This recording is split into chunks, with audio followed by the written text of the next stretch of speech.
안녕하세요, 다인스입니다. 제가 오늘 말씀드릴 주제는요, 2021년 주택임대사업자 혜택과 취득세 면제 조건입니다. 주택임대사업자 초기엔 혜택이 굉장히 많았죠. 그런데 혜택을 이제 하나씩 줄이게 되면서 지금은 별로 실익이 없어요. 그죠? 특히 지금 조정 대상 지역에서 1주택자가 두 번째 주택을 살 때는 취득세가 8%, 또 세 번째 주택을 살 때는 12%예요. 어마어마하죠. 자, 그래도요, 아직은 이 남아있는 주택임대사업자 혜택을 이용하시려는 분도 있고, 또 이 취득세 혜택도 있거든요. 그래서 오늘은 그 혜택이 무엇이고, 또 취득세 면제 받으려면 어떤 요건들을 갖춰야 되는지 알아보겠습니다. 네, 2주 전에요. 40대 초반에 직장인이 상담 오셨는데 이분이 오피스텔 한 채를 이제 분양을 받으셨는데 임대사업자를 내야지 하다가 직장인이 바빠서 이걸 이제 늦추게 된 거예요. 그래서 60일이 넘어서 등록하려고 하니 취득세 면제 혜택을 못 받는 겁니다. 이게 상담하다 보면 이런 경우가 종종 있어요. 내가 받을 수 있는 권리를 하나를 놓치게 되는 경우. 주택임대사업자 남은 혜택 간단하게 알아보고 취득세를 면제, 감면받을 수 있는 방법이 무엇인지 자세히 알려드리겠습니다. 네, 주택임대사업자 혜택들이 거의 다 없어졌죠. 그래도 남아있는 혜택들이 있어요. 뭔가 한번 볼까요? 네, 가장 중요한 거죠. 내 주택, 거주주택 매도 시 양도세 비과세 혜택을 받을 수 있다는 겁니다. 여러분들 1세대 주택 비과세 혜택 아시죠? 근데 임대사업자를 내게 되면 내가 거주하는 이 주택 매도 시 양도세 비과세 혜택을 이제 받을 수 있다는 혜택이 있고요. 또 장기보육 특별공제 혜택도 아직은 남아져 있어요. 그리고 취득세 면제 또는 이제 감면 혜택이 있는데요. 자, 오늘은요, 이 취득세 면제 또는 감면을 받기 위해서 그 조건, 요건이 있거든요. 그거에 대해서 자세히 알려드리겠습니다. 네, 첫 번째는요, 임대사업자 등록을 하셔야 돼요. 그런데 이제 가끔 사업자 등록을 세무서에 하시는 분도 있고, 또 이 임대사업자 등록을 구청에만 한 군데만 하시는 경우들이 있는데 이걸 양쪽 다 해야만 혜택을 받을 수가 있습니다. 다시 말씀드리면 임대사업자 등록을 여러분들 관할 시군구청 하시고요. 또 사업자 등록을 세무서 이 양쪽에 하셔야만 혜택을 받을 수가 있습니다. 자, 두 번째, 취득세 감면, 면제를 받을 수 있는 주택의 종류인데요. 주택법상 공동주택만 혜택이 됩니다. 공동주택, 뭐가 있죠?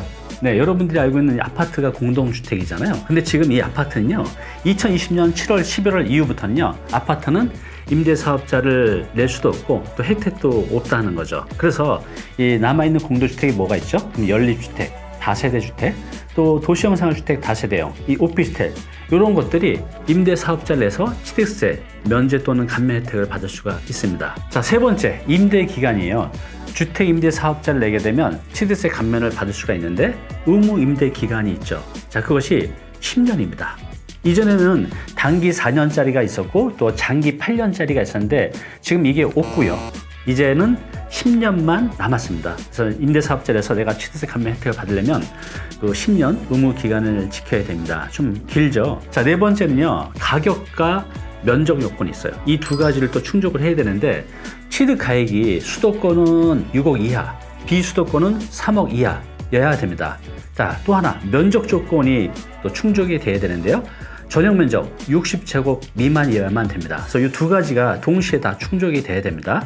취득가액 6억 이하, 비수도권 3억 이하, 면적 60제곱 미만 이하여만 취득세 감면 혜택을 볼 수가 있습니다. 자, 다섯 번째, 우리가 이 취득세를 면제 또는 감면 받으려는 그 주택은요, 최초 분양분만 해당이 돼요.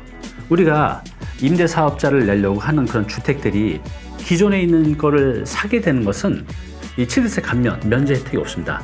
최초 분양하는 거 있잖아요. 그것만 해당이 됩니다. 이거 꼭 주의하셔야 됩니다. 자, 기타 주의사항 말씀드릴게요. 이 취득세는 100% 면제가 되는 게 기본인데 단 이 취득세액이 200만 원을 초과하게 되면 100% 면제가 아니라 85% 감면을 받게 돼요. 예를 들어서 취득세를 계산했더니 1000만 원이에요. 그러면 200만 원이 이제 초과하잖아요. 그러면 그 중에 85% 감면해줘서 150만 원을 내면 됩니다. 그래도 꽤 많이 감면을 받는 거죠. 85% 감면을 받으니까. 그리고 앞에서 말씀드린 임대 의무 기간을 못 지키게 되면 내가 이 취득세 감면 또는 면제 받은 것들을 다 추징하게 됩니다. 그리고 임대사업자 등록은 아까 그 사례자처럼 취득 후 60일 이내에 하셔야 됩니다. 이걸 놓치게 되면 그 이후에 하게 되면 이 혜택을 못 받게 됩니다. 이게 살아보니까 우리가 살면서 지켜야 될 것들이 있잖아요. 이 국가라는 이 테두리 안에서 뭐죠? 이 법, 그리고 또 세금.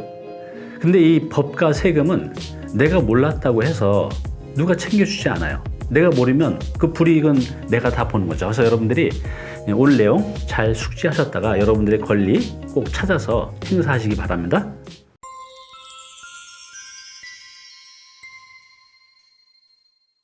네, 오늘 정보 도움이 좀 되셨나요? 앞으로 이런 정보 계속 받아보실 분은요, 여기 구독 부탁드리고요. 그 다음에 오른쪽은 제가 추천하는 영상입니다. 꼭 한번 보시기 바랍니다.